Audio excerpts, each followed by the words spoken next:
Today's recipe calls for butter. We're going to be making Hollandaise. If you've never had Hollandaise sauce, this will become your new favorite sauce. Trust me, it's that delicious. And don't tell anybody, but we're going to cheat and use a food processor on this one. Sorry to all those traditionalists out there. Not sorry though. So with that said, let's get it started. The first thing we're going to do in a small saucepan is add 10 tablespoons of unsalted butter and turn our heat up to medium. We're melting our butter until everything liquefies. Now that you have your butter on the stovetop, you're going to grab one whole lemon and roll it back and forth like we did in our cocktail and St. Patty's drink video. Rolling it out like this helps release the membrane inside of the lemon, making it easier to juice and give us a higher yield of lemon juice. So juice the entire lemon. After you get your entire lemon juice, we'll strain it to ensure that we get all of the pulp and the lemon seeds. We need enough juice to make 1 tablespoon. Now that you have your lemon juice, we'll need 3 egg yolks. We'll separate them in this step. There are 2 methods to doing this.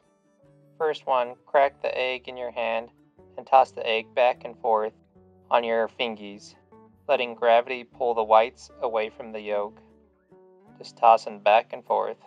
Next method is to use the shell of the egg. It's the same process, just tossing the egg back and forth to separate the yolk from the whites. The word on the street is that the eggshells hold the most salmonella, so be careful when using this method. Ensure to save your egg whites, we'll use them later. And I don't find this method using the eggshells to be the cleanest. There is still a little bit of whites. That's why I'm tossing it back and forth into my hands again. Then gently set your egg yolks in your bowl. I tossed mine a little too hard and you can see it cracked. Now I have a cracked yolk, which is a pain. I like using my fingies. It's easier and I think it's the best way to separate the egg yolks. You can also use your fingers to pinch off the whites from the yolk. Now wash your mitts thoroughly. You don't want to cross-contaminate anything. Now that you have separated egg yolks from egg whites and you have clean mitts, we're going to pour our liquefied butter into a holding apparatus, preferably something with a spout that makes it easier to pour. Next, we're going to add our egg yolks to our food processor. If you don't have a food processor, you can also use a blender. It works exactly the same. It would have been smarter to just add the yolks to the food processor instead of making another dirty dish. The more you know.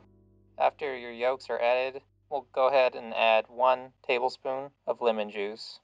After we add the lemon juice, we'll throw our lid on and turn the food processor on to low speed. After it's up and running, we'll start to slowly pour in our butter in a slow, steady stream until all of our butter has been added. It's important to do this slow and having the machine running constantly. This is the time when our sauce starts to emulsify into a nice, smooth, creamy sauce. Emulsifying is bringing a liquid and fat together.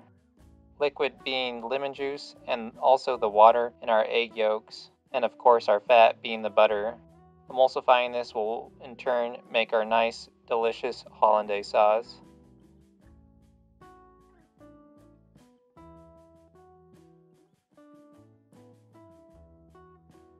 If your sauce becomes too thick, add a few drops of water to thin it out. Mix the water into your sauce to thin it out. If you don't, it'll just set on top and be a separated mess.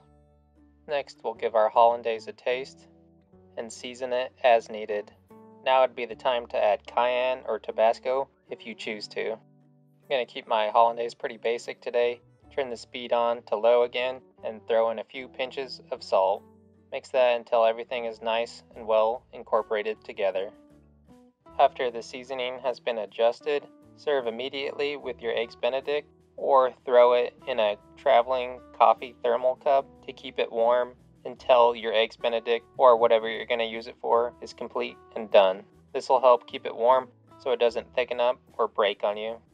Next, we're going to plate up our Hollandaise. I used the egg whites from earlier. It's important to use the egg whites from earlier so you're not wasting food, and this will make you a better cook to ensure that you use all of your ingredients and you cross-utilize more than one thing. I threw my scrambled egg whites on top of a Asiago cheddar bagel. Then I'm going to top it with our delicious Hollandaise. Man, this looks so good. Alright, let's try our Hollandaise.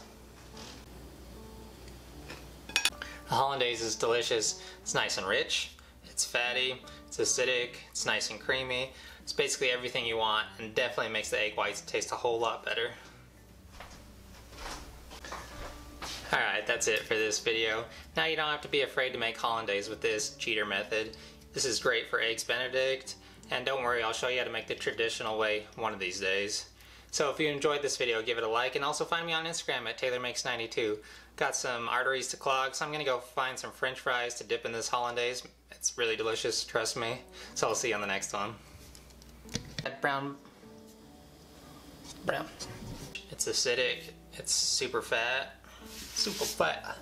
So don't worry, all you purists out there. This is great for Hollandaise. We did make Hollandaise. You don't want Hollandaise and Hollandaise. So we're gonna make a traditional video one day. All you have to do is cheat. That's what we did. It's a clog, so I'm gonna go find some French fries so I can dip it in this Hollandaise sauce. It's gonna be good. So I'll see you on the next one.